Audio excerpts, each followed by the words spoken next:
بہرحال ابھی دیکھنے کا ذکر بعد میں ہوگا, لیکن آج ابھی بات چل رہی ہے حضور کے ہاتھوں کی. آقا علیہ السلام فرماتے ہیں پہاڑ کے پیچھے ایک حبشی غلام جا رہا ہے. کسی صحابی نے نہیں کہا حضور آپ تو ہماری طرح بشر ہیں, آپ کو پہاڑ کے پیچھے کیسے نظر آ گیا؟ کیونکہ وہ سب کے سب تھے صحابی, وہ نبی کو اپنی طرح بشر نہیں مانتے تھے, وہ نبی کو خیر البشر, سید البشر, حضور علیہ السلام کو افضل البشر, اللہ رب العزت کا محبوب اکبر مانتے تھے. کسی نے کچھ نہیں کہا. مولا علی گئے تو دیکھا کہ ایک حبشی غلام اپنی اونٹنی پر پانی لے کر جا رہے ہیں مشکیزے میں. مولا علی نے کہا چل تجھے میرے آقا بلا رہے ہیں. اس غلام نے کہا دیکھو مجھے وقت پہ پہنچنا ہے ورنہ میرا آقا مجھے مارے گا.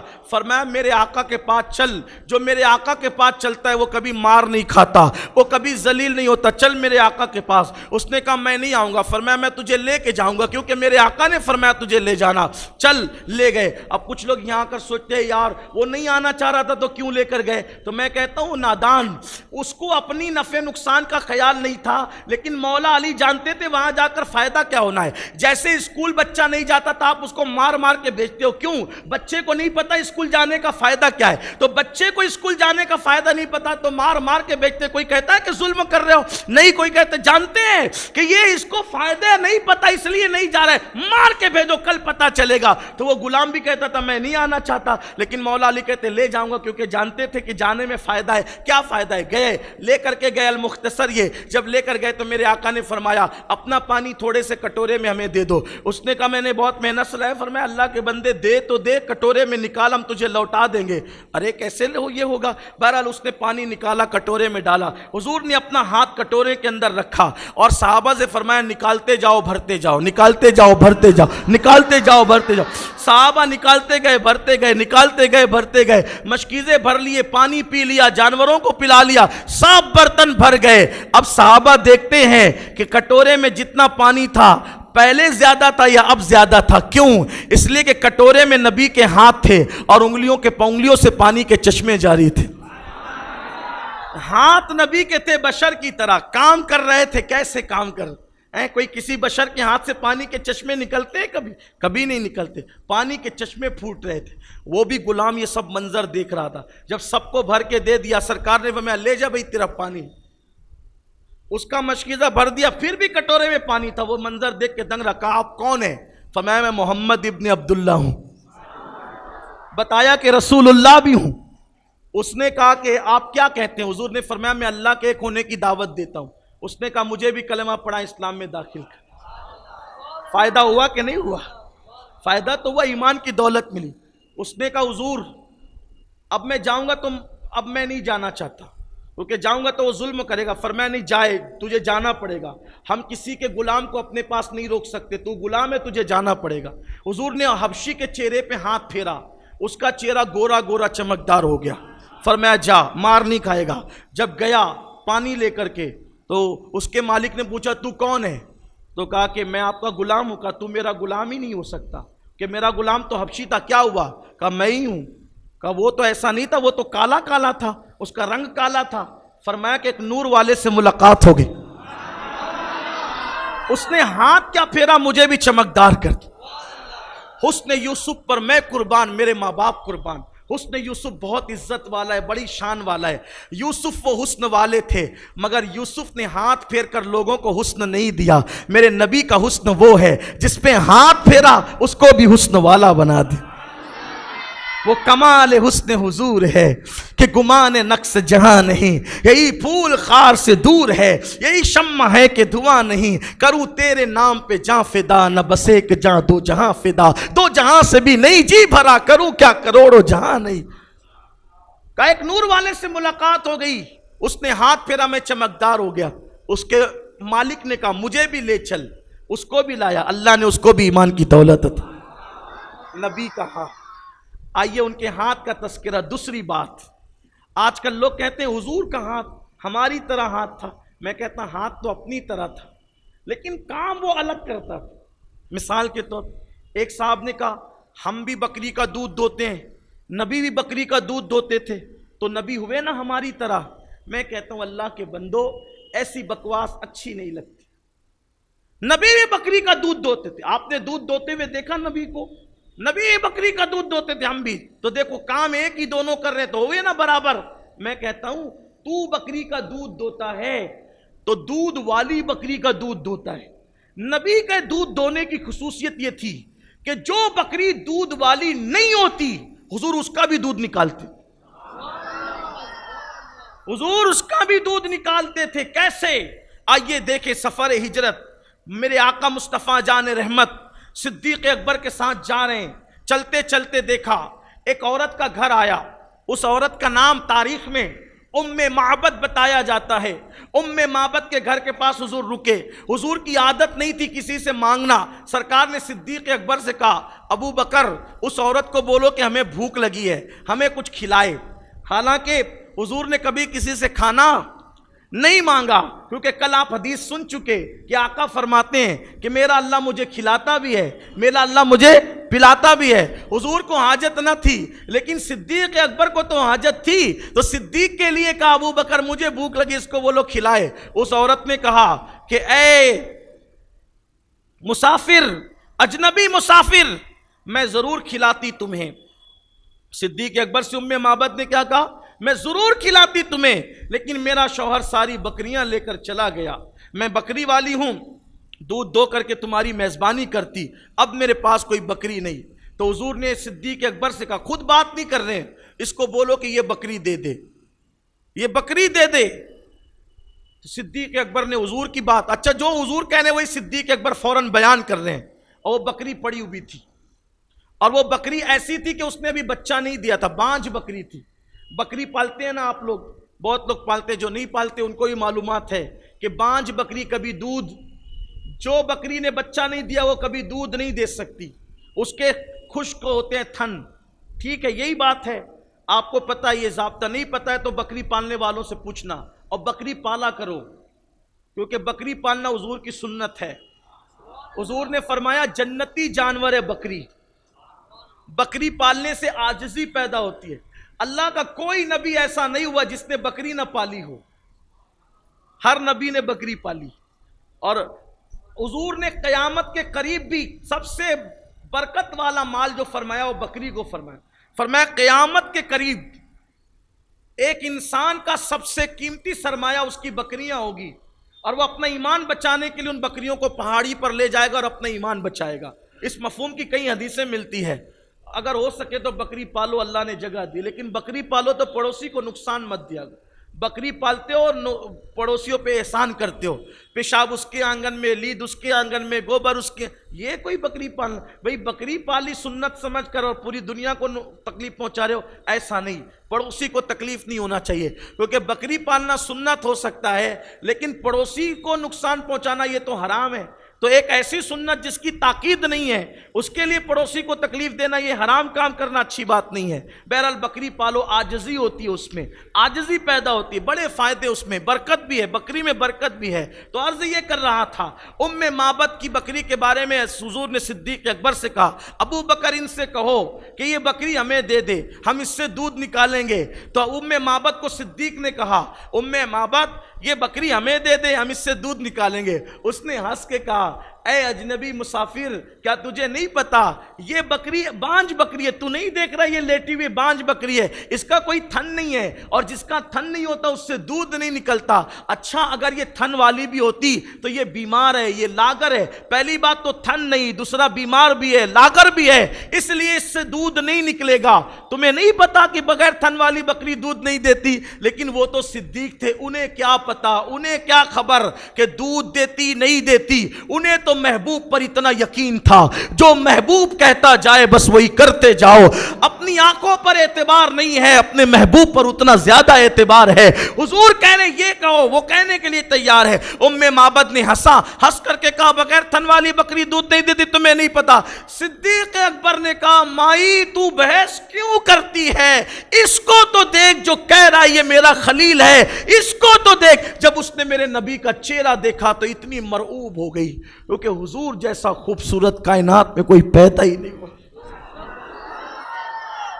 حسان بن ثابت کہتے وَأَحْسَنُ مِنْكَ لَمْ تَرَ قَطُّ عَيْنِي وَأَجْمَلُ مِنْكَ لَمْ تَلِدِ النِّسَاءُ خُلِقْتَ مُبَرَّأً مِنْ كُلِّ عَيْبٍ كَأَنَّكَ قَدْ خُلِقْتَ كَمَا تَشَاءُ۔ یا رسول اللہ، آپ جیسا حسن والا میری آنکھوں نے دیکھا ہی نہیں۔ حضور آپ جیسا حسن والا آنکھیں کیا دیکھتی، حسن والا آپ جیسا کسی ماں کی گود میں آیا ہی نہیں۔ اور یا رسول اللہ، اللہ نے آپ کو ہر عیب سے پاک پیدا کیا، اور گویا کہ آپ جیسا بننا چاہتے تھے اللہ نے آپ کو آپ کی مرضی کے مطابق بنا دیا۔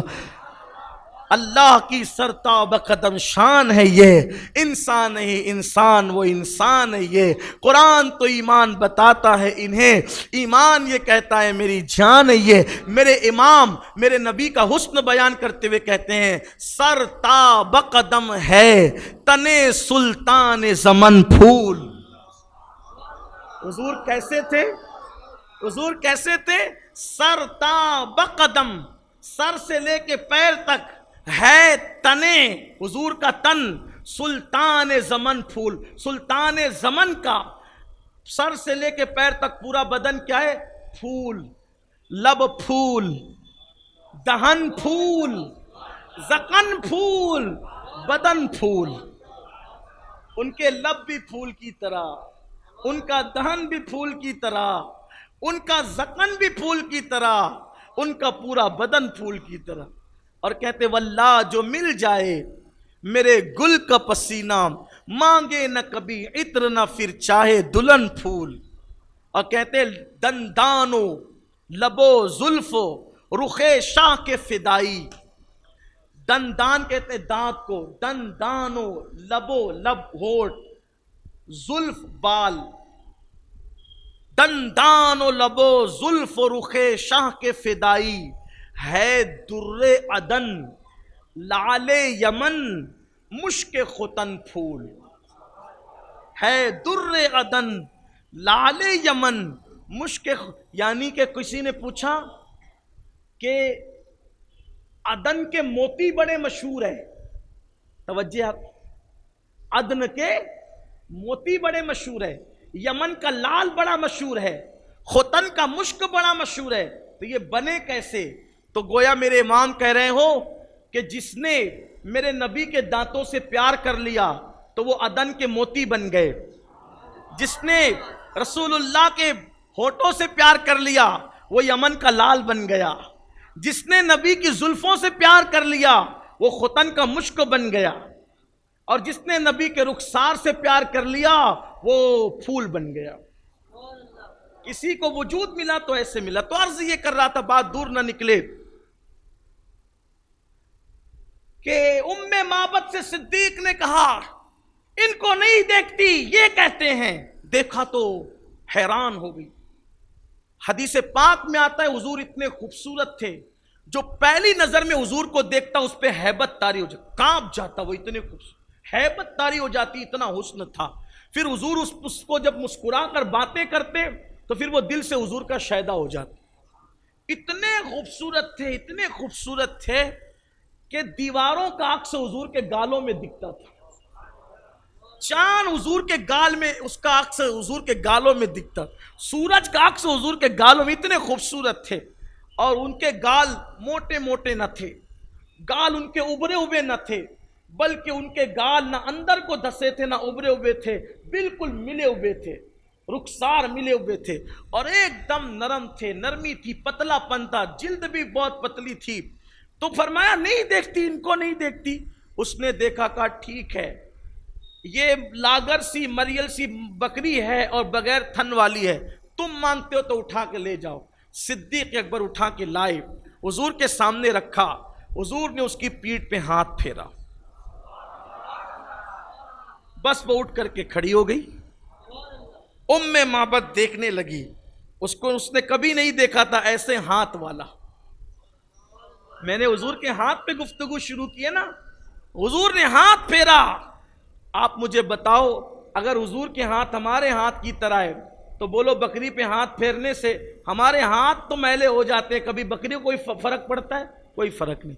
اسی لیے کبھی بکری مل جائے تو اس کے بدن پہ ہاتھ اس نیت سے پھیر لو کہ میرے محبوب پھیرا کر۔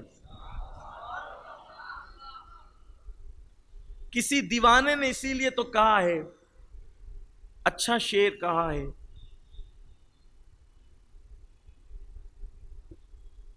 وہ لے کے جاتے مجھے روز کاش صحرا میں،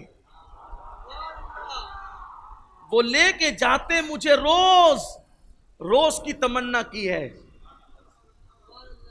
بکری بننے کی تمنا تو ہے لیکن معبد کی نہیں، کسی اور کی بکری، وہ لے کے جاتے مجھے روز کاش صحرا میں حلیمہ دائی کی بکری ہی بن گیا ہوتا، حلیمہ دائی کی بکری ہی بن گیا ہوتا۔ اچھی تمنا ہے لیکن یہ تمنا پوری نہیں ہو سکتی، اس کی تو ساری تمناؤں کا اظہار کرتے کرتے آ کر کے ایک ایسی تمنا کا اظہار کر دیا کہ وہ ہنوز ہو سکتی ہے لیکن ان کے کرم کی محتاج ہے، اللہ کرے ہو جائے پوری۔ تو حضور علیہ السلام نے ہاتھ پھیرا، بکری پہ ہاتھ پھیرنا بھی گویا کہ سنت ہو گیا، بکری پہ ہاتھ پھیرنا بھی سنت۔ حضور علیہ السلام سے پہلے جتنے انبیاء گزرے سب نے بکریوں کو پالا، سب نے بکریاں جنگل میں لے کر کے گئے، حضور بھی لے کے گئے، حضور تو بچپن ہی سے لے کے جاتے، حضور بچپن سے۔ اور ایک خاص بات تھی، جو بکریاں حضور لے کے جاتے تھے وہ بکریاں حضور کو چھوڑ کر کے کہیں نہیں جاتی تھی، ارد گرد گھومتی تھی۔ اسی لیے حلیمہ کے گاؤں کے لوگ کہتے تھے اپنی بچیوں کو، اپنے چرواؤں کو، ارے تم لوگ صبح سے شام تک چراتے ہو اور بھوکے جانور لے کر آتے ہو، وہاں چرایا کرو جہاں حلیمہ دائی کی بکری چرا کرتی ہے۔ ان کو کیا خبر، بکریوں کے چرنے کی بات نہیں ہے، کسی کے کھلانے کی بات ہے۔ جنگل میں حضور جہاں قدم رکھ دیتے تھے وہ جنگل ہرا بھرا ہو جاتا تھا۔ تو معبد کی بکری پہ حضور نے ہاتھ پھیرا، اٹھ کے کھڑی ہو گئی، حضور نے فرمایا ابو بکر صدیق سے پانی لاؤ، صدیق پانی لائے، حضور نے پانی لیا اور تھن کو دھویا، جیسے ہی تھن دھویا وہ بکری تھن والی ہو گئی۔ تھن والی کیا ہوئی، اس کے تھن بڑے ہو گئے۔ میرے آقا نے صدیق سے کہا اس کو کہو برتن لائے، معبد نے یہ منظر دیکھا، برتن لایا، حضور دھوتے رہے، جب دودھ دوہا تو دودھ دونے پر برتن بھر گیا، سرکار نے فرمایا اور برتن لا، دوسرا برتن بھرا، اور برتن لا، تیسرا برتن بھرا، اور برتن لا، چوتھا برتن بھرا، یہاں تک کہ معبد کے گھر کے سارے برتن بھر گئے۔ سرکار نے فرمایا اور برتن لا، ہاتھ جوڑ کے کہا اے مبارک۔ اس کو حضور کا نام نہیں معلوم تھا، اس کو حضور کا نام نہیں معلوم تھا، اس نے کہا اے مبارک، اے برکت والے، اب میرے گھر میں کوئی برتن نہیں ہے، سارے گھر کے برتن بھر گئے۔ گویا کہ اگر برتن اور ہوتے تو وہ برتن بھی بھر جاتے۔ حضور نے پیا، صدیق کو پلایا، کہا اچھا ہم چلتے ہیں، ہم دودھ دوئیں تو اتنا دوئیں جتنا ہے اتنا نکلے۔ اس میں بھی اگر بکری دودھ چرا لے، بڑے بوڑھوں سے پوچھنا بکریاں کچھ دودھ چور ہوتی ہے، اگر بکری دودھ چرا لے تو بڑے سے بڑا مفتی ہو، بڑے سے بڑا علامہ ہو، جو مائک پہ بیٹھ کے لفاظی کر سکتا ہے وہ بکری سے جیت نہیں سکتا دودھ دونے کے معاملے میں۔ یہ بات میں تجربے کی روشنی میں کہہ رہا ہوں۔ آپ پوچھے بڑے بوڑھوں سے، میری بات غلط نکلے تو پھر کہنا۔ اگر بکری دودھ چرانے پر آ جائے تو بڑے سے بڑا فنکار جیت نہیں سکتا دودھ نکالنے کے معاملے میں۔ یہ تیرے ہاتھ ہے کہ بکری سے ہار جاتے ہیں دودھ نکالنے کے معاملے میں۔ یہ محبوب کبریا کے ہاتھ ہے جو بغیر تھن والی بکری کو تھن والا کر دے اور اس کے بعد اتنا دودھ نکالے کہ دودھ سے برتن بھر جائیں۔ یہ ان کے ہاتھوں کی شان ہے، یہ ان کے ہاتھوں کی شان ہے۔ اب اگر میں اور بھی ہاتھوں ہی کا ذکر کیونکہ میں بھی آنکھ اور زبان پر اور کانوں پر بھی بات کرنا چاہتا تھا، لیکن چونکہ ہم نے آپ سے وعدہ کیا ہے کہ 12 دن محفل چلنی ہے تو کسی کا انتظار نہیں کریں گے آنے کا، 1 گھنٹے میں محفل ختم ہو جائے گی۔ تو محفل شروع ہونے کے لیے 1 گھنٹہ ہو چکا، اب ہم محفل مکمل کر لیں گے، لیکن حضور کے ہاتھوں کا ذکر کیا ہے۔ ایک بات مجھے اور یاد آئی، حضور کے ہاتھوں پر، حضور علیہ السلام کے ہاتھوں پر اللہ کے رسول علیہ السلام نے ایک بچہ جس کے سر پہ ہاتھ پھیرا تو بال کے جتنے حصے پر حضور نے ہاتھ پھیرا تھا، جب وہ بچہ بوڑھا ہو گیا تو بڑھاپے میں سارے بال سفید ہو گئے، لیکن جو ہاتھ حضور کے ہاتھ کے نیچے بال آئے تھے وہ بڑھاپے میں بھی سفید نہیں ہوئے۔ حضور علیہ السلام کی سالی تھی حضرت سیدہ اسماء بنت صدیق۔ ایک دن حضور وضو کر رہے تھے، وضو کرتے ہوئے حضور علیہ السلام نے عذرائے مزاح اپنے ناخنوں کا پانی انگلیوں کا ان کے چہرے پہ یوں ڈال دیا، ایسے کر کے۔ تو وہ ان کی عمر اللہ نے 80 سال سے زیادہ کی۔ حضرت اسماء بنت ابو بکر کربلا کے بعد بھی حیات رہی، لیکن ان کا پورا وجود بوڑھوں کی طرح ہو گیا تھا، مگر جو چہرہ تھا وہ جوان عورتوں کی طرح نظر آتا تھا۔ صرف وجہ یہ تھی کہ حضور کی انگلیوں کا گسالہ ان کے چہرے پہ پڑ گیا۔ حضور کی انگلیوں، حضور کے ہاتھوں کی شان ہے، انگلیوں کا گسالہ چہرے پہ۔ حضور نے عذرائے مزاح، انہوں نے مانگا نہیں، کوئی ماحول ایسا نہیں تھا، بس یوں ہی چھڑک دیا چہرے پر۔ وہ حضرت سیدہ عائشہ صدیقہ کی بہن تھی، تو چونکہ بیوی کی بہن ہونے کی وجہ سے ایک رشتہ تھا محبت کا، حضور نے یوں پانی چھڑکا تو بوڑھی ہونے کے بعد بھی وہ جوانوں کی طرح ان کا اتنا اچھا شان تو دیکھو۔ اگر پوری جوانی، پورا جسم جوانوں کی طرح رہتا تو لوگ کہتے کہ یہ صحت مندی کی دلیل ہے کہ 80 سال کے بعد بھی وہ جوان رہی، لیکن جسم پر جھریاں اور جسم پہ پڑ گئی تھی، مگر چہرہ بالکل جوانوں کی طرح، جوان عورتوں کی طرح لگتا تھا۔ یہ حضور کے انگلیوں کے چند قطروں کا اثر تھا۔ حضور علیہ السلام کے دست مبارک کا کیا کہنا، حضور علیہ الصلوۃ والتسلیم کا حال یہ تھا۔ اللہ اکبر، میرے کریم آقا مصطفیٰ جان رحمت صلی اللہ علیہ وآلہ وسلم ایک صحابی کے یہاں دعوت میں تشریف لے گئے۔ ایک صحابی کے حضور کے ہاتھوں کی بات تھی، ان کے ہاتھ کیسے تھے؟ لوگوں نے ان کے ہاتھ تو پڑھے لیکن ہاتھ کیسے تھے اس کو بھول گئے۔ ایک صحابی کے دعوت میں تشریف لے گئے، ان صحابی نے کھانا کھانے کے بعد حضور کو ہاتھ دھلایا، ہاتھ دھلانے کے بعد حضور کی بارگاہ میں رومال پیش کیا۔ حضور نے وہ رومال لیا اور اپنے ہاتھوں کو اس میں خشک کیا۔ بس حضور نے وہ رومال اپنے ہاتھوں میں یوں مل دیا، خشک کیا۔ اس کے بعد جب بھی وہ رومال کو دھلنا ہوتا تو وہ صحابی دھلتے نہیں تھے، بلکہ اس کو آگ میں ڈال دیتے تھے، اور آگ میں ڈالتے تھے وہ جلتا نہیں تھا، پھر اس کو نکال لیتے تھے تو صاف ستھرا ہو جاتا تھا۔ جس رومال پر کپڑے پہ نبی نے ہاتھ مل دیے اس کو آگ نے نہیں جلایا، بس وہ جب بھی ڈال دیا تھوڑی دیر کے بعد نکالا تو چمکتے دمکتے نکل گیا، اس پر جو بھی اثر ہوتا تھا غبار وغیرہ کا وہ ختم ہو جاتا تھا۔ حضور علیہ السلام کے ہاتھوں کا معجزہ یہ تھا۔ حضور کے مبارک ہاتھ ایسے تھے، کیا بتائیں، ان کے ہاتھ کا ذکر کون کرے، کیسے کریں۔ حضور علیہ الصلوۃ والتسلیم اپنے ہاتھوں میں لقمہ لیتے تھے تو لقمہ حضور کے ہاتھوں میں تسبیح پڑھتا، لقمہ تسبیح پڑھتا، لقمے کو لوگوں نے تسبیح پڑھتے دیکھا۔ حضور علیہ الصلوۃ والتسلیم کے ہاتھوں کی شان یہ تھی، قربان جائیں۔ آئیے ایک حدیث پڑھ کر اپنی بات مکمل کرتا ہوں۔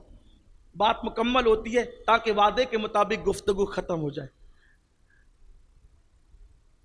حضور علیہ السلام نے نبوت کا اعلان کیا، حضور نے اعلان نبوت فرمایا۔ شروع کے دن تھے، مکے والے ہو گئے پریشان، مکے والے ادھر پریشان ہوئے، اب وہ نہیں چاہتے تھے مسلمان ہونا، حالانکہ وہ جانتے تھے حضور کے پاس اپنی امانتیں بھی رکھتے تھے، حضور کو صادق الوعد الامین بھی جانتے تھے، مانتے کیوں نہیں تھے؟ جانتے تھے مانتے نہیں تھے، اس لیے نہیں مانتے تھے کہ اگر حضور کو مان لیں گے تو ان کو غلام بننا پڑے گا اور ان کی سرداری ہاتھ سے چلی جائے گی۔ اور یہ بات میں اپنے دماغ سے نہیں کہہ رہا ہوں، یہ بھی میرے پاس ثبوت ہے حدیث کی شکل میں کہ اکرمہ بن ابو جہل جب مسلمان ہو گئے تو انہوں نے کہا، ایک بار میں نے میرے ابا ابو جہل سے پوچھا تھا کہ ابا سچ بتانا، میں اور آپ اکیلے، ہم لوگ دونوں اکیلے ہیں، کیا محمد حق پر ہے صلی اللہ علیہ وسلم؟ ابو جہل نے کہا ہاں حق پر ہے، وہ جو کتاب پیش کرتے وہ انسان کا کلام نہیں ہے، کسی غیبی قوت کا کلام ہے۔ تو میں نے پوچھا ابا پھر ہم مسلمان کیوں نہیں ہوتے جب ہمیں پتہ ہے کہ وہ حق پر ہے؟ وہ جو کتاب لائیں وہ انسانوں کی نہیں ہے، مخلوق کا کلام نہیں ہے، کسی غیبی قوت کا کلام ہے، پھر ہم کیوں نہیں مان لیتے؟ تب ابو جہل نے کیا کہا پتہ ہے کہ بیٹا ساری سرداری تو ان کے خاندان میں ہے، اگر ان کو مان لیں گے تو رہی صحیح جو تھوڑی بہت سرداری وہ بھی ختم ہو جائے۔ یعنی کہ قبیلے کی عصبیت نے ان کو حق ماننے سے روکا، انانیت پہ رہے، جہنم پہ گئے، یہ تعصب تھا۔ غلامی کی وجہ سے بس انہوں نے نہیں مانا کہ سرداری نہ چلی جائے. پاگل تھے کیونکہ اگر ان کے غلام بن جاتے تو وہ تو مکے کے نام نہاد سردار تھے, آج سرداری ختم ہو گئی. لیکن اگر حضور کے غلام بن جاتے تو پوری کائنات ان کو سردار مان لیتی. کیا بلال کو سردار نہ مانا؟ جب بلال سردار ہو گئے قیامت تک, ایک غلام تھے بلال, رسول اللہ کا کلمہ کیا پڑھا تو حضرت عمر فاروق جیسے عربی النسل ایک حبشی کو یا سیدنا بلال کہہ کر پکارنے لگے. لیکن سوچ کا فرق ہے. تعصب تھا, عصبیت تھی, بغض تھا, عناد تھا, حق نہیں مانا. بہرحال تو لوگ پریشان تھے, نہیں ماننا چاہتے تھے, اور ان کو سمجھ میں نہیں آ رہا تھا کہ حضور کو معاذ اللہ کیسے وہ نیچا دکھائیں. حضور کو نیچا دکھانے کی کوشش تھی, کیسے نیچا دکھائیں. بہت دماغ لگایا. ابو جہل کے دماغ میں, بہت ہوشیار تھا یہ ابو جہل, ایک دم جس کو کہتے ہیں نا شاطر دماغ, بہت چتر چالاک تھا. لیکن حضور نے ابو جہل کہہ دیا تو اب اس کو دنیا ابو جہل, حالانکہ اس کو لوگ کیا پہلے کہتے تھے, ابو الحکم, حکمتوں کا جاننے والا, حکمتوں کا باپ, دانائیوں کا جاننے والا, دانائیوں کا باپ, یہ لوگ کہتے تھے اس کو. حکمتوں والا, دانائیوں والا, دانش والا, مکے کے کریم لوگوں میں اس کا شمار ہوتا تھا, سردار. یہ ابو جہل, اس کا اصل نام تھا عمر بن ہشام. اس نے دماغ لگایا. اس کے دماغ میں ایک آدمی آیا, یمن میں رہتا ہے تھا وہ آدمی. اس شخص کو لوگ, یمن میں رہنے والے اس شخص کا نام تھا حبیب. کیا نام تھا اس کا؟ حبیب نام تھا. اور حبیب کو ابو جہل نے خط لکھا, حبیب تم بڑے ہوشیار آدمی ہو, ایک آدمی نے یہاں نبوت کا دعویٰ کیا ہے, تم آؤ اس سے بات کرو اور بات کرنے میں اس کو ہرا دو, کیونکہ تم بات کرنے میں سب کو ہرا دیتے ہو, اس کو ہرا دو. خط پہنچا, وہ سیدھا نکلا تیز رفتار اپنی اونٹنی سے, جو اس کی بہت تیز رفتار اونٹنی تھی, اس سے نکلا وہ یمن سے, اور جتنی جلدی پہنچ سکتا تھا وہ یمن سے مکہ المکرمہ پہنچا. یمن سے نکلا, مکہ شریف پہنچا. اب جب وہ پہنچا تو ملاقات کی ابو جہل سے, سب لوگوں سے, مکے کے کافروں سے. ملنے کے بعد ساری صورتحال معلوم کی, اور اس نے کہا کہ ہم محمد عربی سے ملیں گے, بات کریں گے صلی اللہ علیہ وآلہ وسلم. جب بھی آقا کا نام شریف آئے تو کیا کہا کرو؟ صلی اللہ علیہ وآلہ وسلم. کیا میرے ساتھ مل کے پڑھو, صلی اللہ علیہ وآلہ وسلم. مل کے پڑھو, صلی اللہ علیہ وآلہ وسلم. میں لوگوں کو یہ کہتا ہوں کہ صلی اللہ علیہ وسلم نہ کہا کرو, بلکہ کیا کہا کرو؟ صلی اللہ علیہ وآلہ وسلم. کیوں ایسا کہا کرو؟ کیونکہ حضور علیہ السلام نے فرمایا کہ جب درود پڑھو تو مجھ پہ اکیلے مت پڑھا کرو, یہ ادھورا درود ہے. جب درود پڑھو تو میری آل کے ساتھ مجھ پہ درود پڑھا کر. تو صلی اللہ علیہ وسلم کہنے میں حضور کی آل رہ جاتی ہے, ان پہ درود نہیں جاتا. تو کیا کہنا چاہیے؟ صلی اللہ علیہ وآلہ وسلم. یاد رہے گا نا آپ کو انشاءاللہ. تو یہ تو درود کا موسم ہے, درود شریف پڑھیں. 1000 مرتبہ کم سے کم درود شریف روزانہ پڑھیے صلی اللہ علیہ وآلہ وسلم. یہ بڑا مختصر درود شریف ہے. اگر آپ 100 مرتبہ پڑھیں گے تو 2 منٹ لگیں گے, اگر آپ 1000 مرتبہ پڑھیں گے تو 20 منٹ میں ہو جائے گا. 20 منٹ کا ٹائم نکالے, روزانہ 1000 مرتبہ درود شریف پڑھیں, اور اپنی عادت بنا لیں, کیونکہ جو 1000 مرتبہ روز درود شریف پڑھتا ہے اس وقت تک وہ مرے گا نہیں جب تک کہ جنت میں اس کا ٹھکانہ اس کو دکھا نہیں دیا جائے. پہلے اس کا ٹھکانہ اس کو جنت میں دکھایا جائے گا پھر. اور درود پڑھنے سے کیا ہوتا ہے؟ درود پڑھنے سے بچے وفادار ہوتے ہیں, درود پڑھنے سے زبان میں تاثیر پیدا ہوتی ہے. جو کثرت سے درود پڑھے گا اس کی قبر کی مٹی اس کے جسم کو نہیں کھائے گی, اس کا جسم قبر میں سلامت رہے گا, اس کا کفن بھی میلا نہیں ہوگا. اس لیے درود پڑھو. محمود غزنوی کی قبر برسوں بعد, صدیوں بعد کھلی تھی, تو لوگوں نے معلوم کرنے کی کوشش کی کہ کفن بھی سلامت کیسے ہے, جسم بھی سلامت کیسے ہے. تو تب معلوم پڑا کہ یہ وہ بادشاہ تھا, اس وقت تک سویا نہیں کرتا تھا جب تک 1000 مرتبہ میرے آقا پہ درود نہیں پڑھ لیتا. اب آپ بتائیں کہ بادشاہت سنبھال کر کے اگر 1000 بار درود پڑھنے کا ٹائم ان کو مل جاتا ہے تو لوم چلا کر کے ہمیں ٹائم کیوں نہیں مل سکتا؟ تراشن بھر کے ہمیں ٹائم کیوں نہیں مل سکتا؟ کرانہ پہ بیٹھ کے ہمیں ٹائم کیوں نہیں مل سکتا؟ ہوٹل پہ بیٹھ کے ہمیں ٹائم کیوں نہیں مل سکتا؟ ہم بھی ٹائم نکال سکتے ہیں۔ اور پھر وہ قوم کیوں نہیں ٹائم نکال سکتی جو واٹس ایپ چیک کرنے کے لیے جو ہے گھنٹوں گھنٹوں لگا دیتی ہے؟ اپنے نبی کے لیے وقت نکالو، یہ عشق کا تقاضا ہے۔ آج سے عہد کرو کہ انشاءاللہ 12 تاریخ تک کے 1000 بار درود شریف کا اہتمام کریں گے انشاءاللہ۔ عادت بناؤ، 10 دنوں میں عادت بن جائے گی، ربیع الاول شریف چلا جائے گا لیکن درود شریف کی عادت باقی رہ جائے گی انشاءاللہ۔ اور جو درود پڑھنے لگ جائے گا ہر بلا سے محفوظ ہو جائے گا، کیونکہ ہر درد کی دوا ہے صلی علی محمد، تعویذ ہر بلا ہے صلی علی محمد۔ جو کثرت سے درود پڑھتا ہے اس کو میرے نبی کا دیدار جلدی نصیب ہوتا ہے، حضور کا دیدار درود پڑھنے والوں کو جلدی نصیب ہوتا ہے۔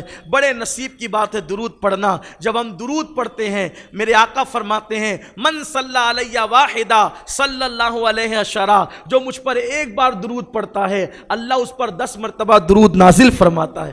اے درود پڑھنے والے تو کتنا محترم ہو جاتا ہے کہ تو ایک بار میرے آقا پہ درود پڑھتا ہے اللہ تجھ پہ 10 بار درود نازل، اللہ تجھ پہ درود بھیجتا ہے ایک بار کے عوض میں 10 بار۔ جس پہ اللہ درود بھیجے وہ کتنا مقدس انسان ہے، کتنا عظیم انسان ہے۔ پڑھ لیجئے ایک بار بلند آواز سے درود شریف۔ جزا اللہ عنا سیدنا و مولانا محمد صلی اللہ علیہ وآلہ وسلم ما ہوا اہلو، صلاۃ و سلام علیک یا جد الحسن والحسین، اللہم صلی علی سیدنا و مولانا محمد وعلی آل سیدنا مولانا محمد کما صلیت علی ابراہیم وعلی آل سیدنا ابراہیم انکا حمید مجید، اللہم بارک علی سیدنا و مولانا محمد وعلی آل سیدنا مولانا محمد کما بارکت علی ابراہیم وعلی آل سیدنا ابراہیم انکا حمید مجید، صلاۃ و سلام علیک یا جد الحسن والحسین۔ تو حبیب یمنی نے سب سے ملاقات کی اور کہا کہ اب ہم محمد عربی روح فدا صلی اللہ علیہ وآلہ وسلم سے ملاقات کریں۔ ان کا نمائندہ آیا کہ آپ سے حبیب یمنی ملنا چاہتے۔ حضور نے فرمایا ٹھیک ہے ہم آنے کے لیے تیار ہیں۔ ماں خدیجہ سے کہا کہ میری قوم مجھے رسوا کرنا چاہتی ہے۔ اماں خدیجہ نے کہا آپ جائیں، آپ کا اللہ آپ کے ساتھ ہے، وہ آپ کو رسوا نہ کر سکیں گے۔ حتیٰ کہ میرے آقا تشریف لائے، گھر سے نکلے، جبل ابو قبیس بالکل حرم کے سامنے بڑا پہاڑ ہے جس پہ بادشاہ کا محل ہے، وہاں ایک اس کو ابھی کاٹ دیا گیا لیکن وہاں ایسے چھوٹا چھوٹے ٹیلے سے پھر اوپر جاتے تھے، تو ٹیلے پہ سب لوگ کھڑے ہو گئے۔ وہاں کھڑے ہونے کے بعد حضور علیہ الصلاۃ و تسلیم کو انہوں نے پوچھا کہ اے محمد روح فدا صلی اللہ علیہ وآلہ وسلم، ہم آپ سے 2 سوال کریں گے، ہم آپ سے زیادہ بات نہیں کریں گے، صرف 2 سوال کریں گے۔ ایک سوال پہلے کریں گے، دوسرا سوال بعد میں کریں گے۔ پہلے ایک سوال کرتے ہیں، اگر وہ سوال پورا کر دیا تو ہم دوسرا سوال آپ سے کریں گے۔ آقا نے فرمایا بولو پہلا سوال کیا ہے؟ کہا پہلا سوال یہ ہے کہ یہ جو آسمان پہ چاند دکھ رہا ہے اس کے آپ ٹکڑے کر کے بتائیں۔ اس کا تعلق بھی تو ہاتھ ہی سے ہے۔ وہ آپ مشہور بات ہے، آپ جانتے ہیں حضور نے اشارہ کیا چاند ٹکڑے ہو گئے۔ حضور نے اس لیے کہ جو جادو ہوتا ہے، جادو زمین کی چیزوں پہ ہو سکتا ہے، آسمان کی چیزوں پہ جادو، تو وہ بہت ہوشیار تھے حبیب یمنی، تو انہوں نے کہا کہ چاند کے ٹکڑے کر کے بتائیں اگر آپ رسول ہیں تو آپ نے اشارہ کیا چاند ٹکڑے ہو گیا۔ اور چاند ٹکڑے کیسے ہوا؟ یہ جو کیلنڈر وغیرہ پہ بتاتے ہیں نا چاند کے ٹکڑے، ایسے نہیں ہوا۔ اصل میں لوگ کیلنڈر پر اور تصویروں میں دیکھ کے سمجھتے ہیں کہ وہ ایسے دراڑ پڑی اور بس ختم ہو گیا، نہیں۔ جب چاند ٹکڑے ہوا تو چاند کا ایک ٹکڑا جبل ابو قبیس کے ادھر تھا اور چاند کا دوسرا ٹکڑا جبل ابو قبیس کے ادھر تھا، یعنی ایسے صرف جب وہ دھار نہیں پڑی، دراڑ نہیں پڑی، ورنہ لوگ کہتے ہیں کہ ہم نے تو دیکھا بھی نہیں، دیکھ نہیں پائے۔ بھائی چاند اگر پہلی تاریخ کو نکلے تو اتنے سارے جھگڑے ہو جاتے، کوئی کہتا نکلا، کوئی کہتا نہیں نکلا، کوئی کہتا ہاں تھا، کوئی کہتا نہ تھا، ہے نا۔ تو وہ ٹکڑے ہونے پر، اور وہ بھی وہ کون تھے؟ جب کلمہ پڑھنے والے نکلنے نہیں نکلنے پہ اتنے مسائل ہو جاتے ہیں تو وہ تو کلمہ پڑھتے ہی نہیں تھے، وہ تو بولتے کہ ہم نے نہیں دیکھا، ہمیں نظر نہیں آیا، وہ سوراخ نظر نہیں آیا، وہ دراڑ نظر نہیں آئی۔ تو حضور نے توڑا تو کیسے توڑا؟ ایک کو پہاڑ کے اس طرف، ایک کو دونوں ٹکڑے، اور پوری دنیا میں دیکھا گیا۔ جہاں جہاں رات کا موسم تھا پوری دنیا میں دیکھا گیا. اس وقت جب حضور چاند کے ٹکڑے کر رہے تھے تو اندازے کے مطابق، آج کے اندازے کے مطابق، مکے میں رات کے 9:30 بج رہے تھے. جب حضور نے چاند کے ٹکڑے کیا تو کتنا ٹائم ہو رہا تھا؟ مکے میں آج کے حساب سے 9:30 بج رہے تھے اور ہندوستان میں بج رہے تھے 7. تو یہاں بھی دکھ رہا تھا چاند اور تھا 14ویں رات کا. اور ایک راجہ تھا ہمارے ہندوستان کا، اس راجہ کا نام تھا راجہ بھوج. تو اس نے اپنے باغ میں بیٹھے ہوا تھا وہ شام کے وقت، تو اس نے کہا دیکھو دیکھو یہ چاند کیسے ٹکڑے ہو گیا. تو اس کے نجومیوں نے اور اس کے ارد گرد رہنے والوں نے کہا چاند پہ جادو نہیں ہو سکتا. میں بھی بتاتے کیا ہوا. انہوں نے معلوم کیا تو کہا کہ مکے میں ایک رسول جلوگر ہوا ہے اور اس سے سوال کیا گیا ہے تو اس نے چاند کے 2 ٹکڑے کیا ہے. اس نے چاند کے 2 ٹکڑے کر دیے ہیں. تو اس نے کہا کہ وہ سچا رسول ہے. کہا سچا رسول ہے. تو کہا کہ پھر ہم اس کی بات مان لیں گے.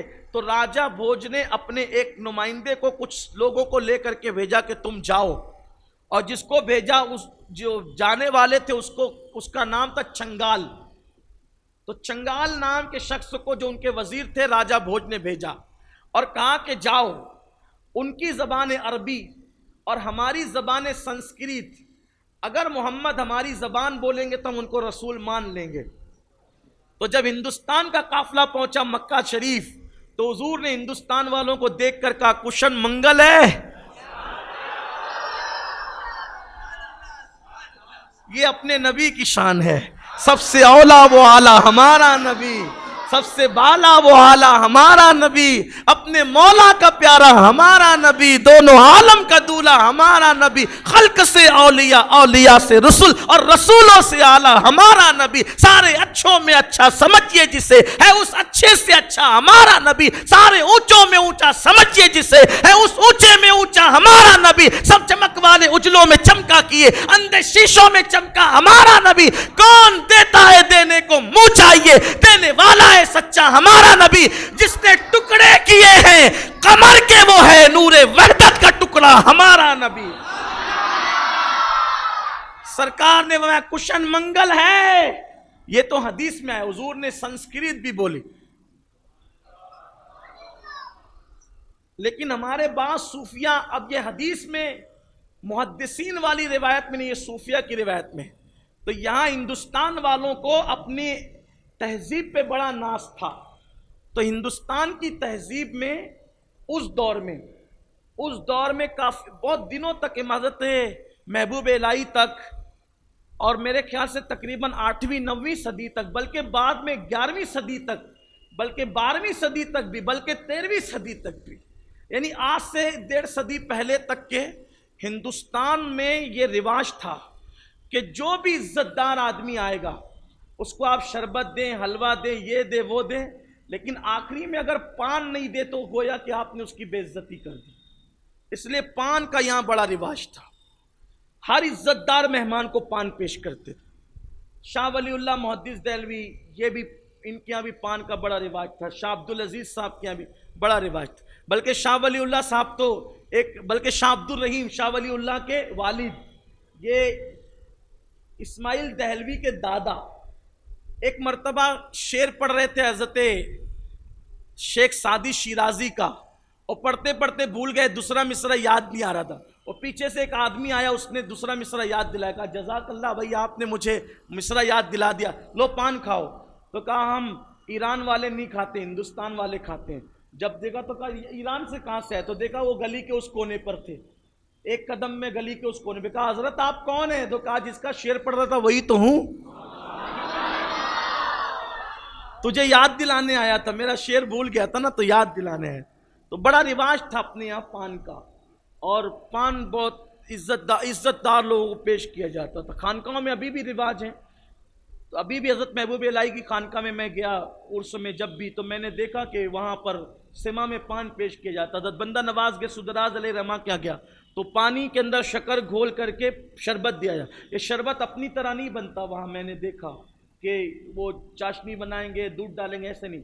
کچی شکر سادے پانی میں ڈالیں گے، اسی پہ فاتحہ ہوگی، وہی شربت ہوگا اور پان ہوگا۔ میرے مرشد کریم مرشد سرکار 22 خواجہ رحمۃ اللہ علیہ کے یہاں بھی پان پر فاتحہ ہوتی ہے، سیما کی فاتحہ، وہاں بھی وہ تقسیم کرتے ہیں۔ تو اتنی لمبی چوڑی بات بتانے کا مقصد یہ ہے کہ آپ کو پان کا عادی نہیں بنانا ہے۔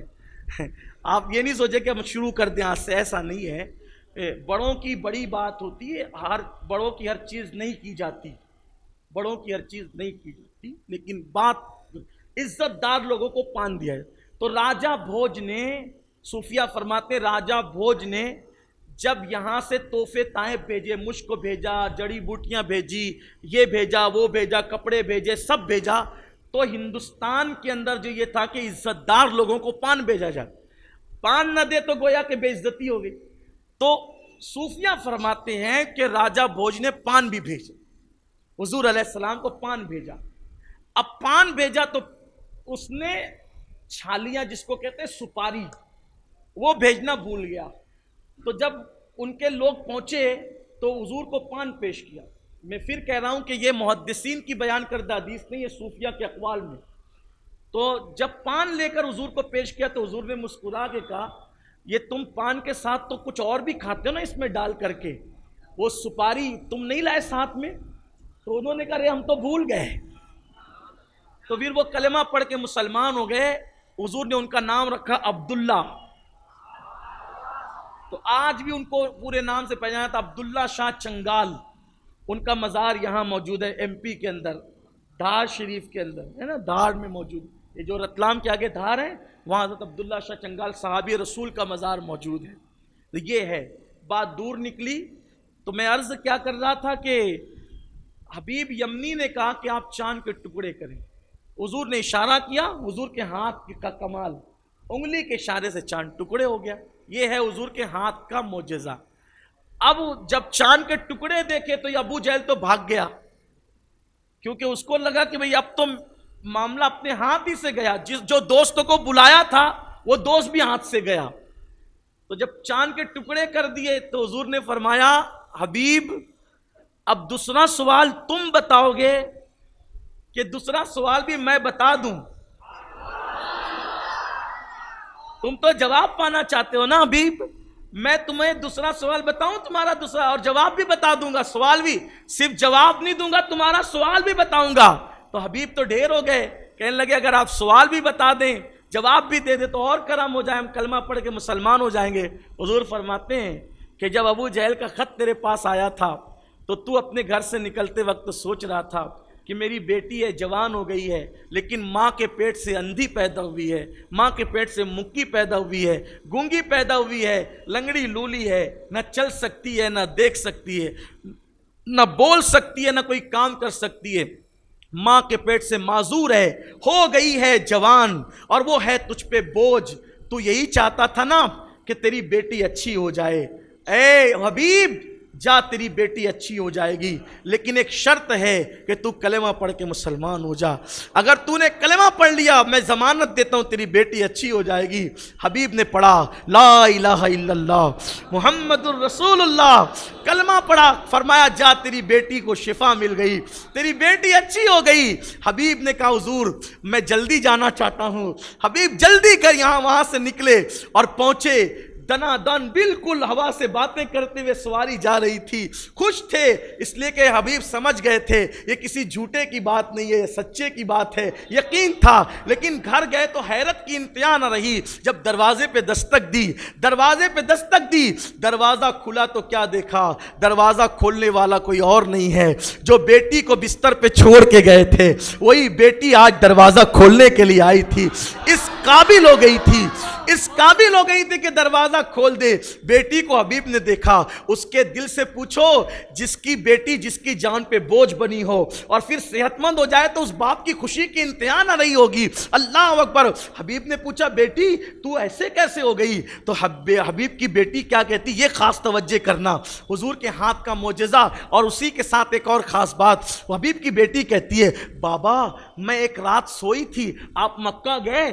اس کے چند دنوں کے بعد ایک رات میں بستر پہ پڑی تھی، آنکھ میری لگی، میں نے کیا دیکھا، ایک نورانی چہرے والے جس کی کالی کالی زلفیں تھی، جس کا سفید لباس، جس میں چاہے وہ ہوائیں معطر کرنے والی خوشبو کی لپیٹیں اٹھ رہی تھی، کالی کالی خوبصورت آنکھیں، کندھوں پر سیاہ چادر، اور وہ آ کر میرے قریب کھڑے ہو کر کہتا ہے، بیٹی میں اس وقت مکے میں تیرے باپ کو کلمہ پڑھا رہا ہوں، تو یہاں کلمہ پڑھ لے اور مسلمان ہو جا۔ اس نے مجھے پڑھایا لا الہ الا اللہ محمد رسول اللہ صلی اللہ علیہ وآلہ وسلم، تو میں نے جیسے ہی کلمہ پڑھا اس نے اپنا ہاتھ میرے بدن پہ رکھا تو اللہ نے مجھے صحت عطا فرما دی، تندرست دی۔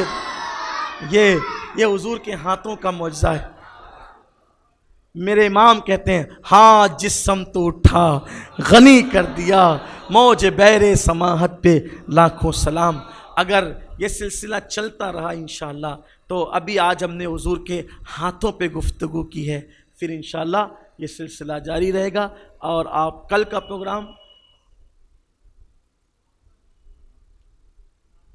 پروگرام آمنہ اشرفی مسجد میں ہوگا، سلامت آباد میں، عشاء کے بعد جیسے فوراً آپ لوگ دیر سے آنے کے عادی ہیں، تو میری گزارش ہے کہ جیسے آج انتظار نہیں ہوا شاید کل بھی انتظار نہیں ہوگا، آپ جلدی آئیں، تو جلدی پروگرام کو ختم کرنا ہے، 12 دنوں تک آنا ہے آپ کو، تو کل کے خطیب ہوں گے انشاءاللہ، کل کے خطیب ہوں گے ہمارے حضرت مولانا مفتی محمد رضا مرکزی صاحب، کل ان کا خصوصی خطاب ہوگا حضور علیہ السلام کی آمد پر، حضور کی سیرت طیبہ پر، تو آپ کل کے پروگرام میں بھی ضرور شرکت فرمائیں۔ دوران گفتگو اگر کوئی غلطی ہو تو اللہ معاف فرمائیں۔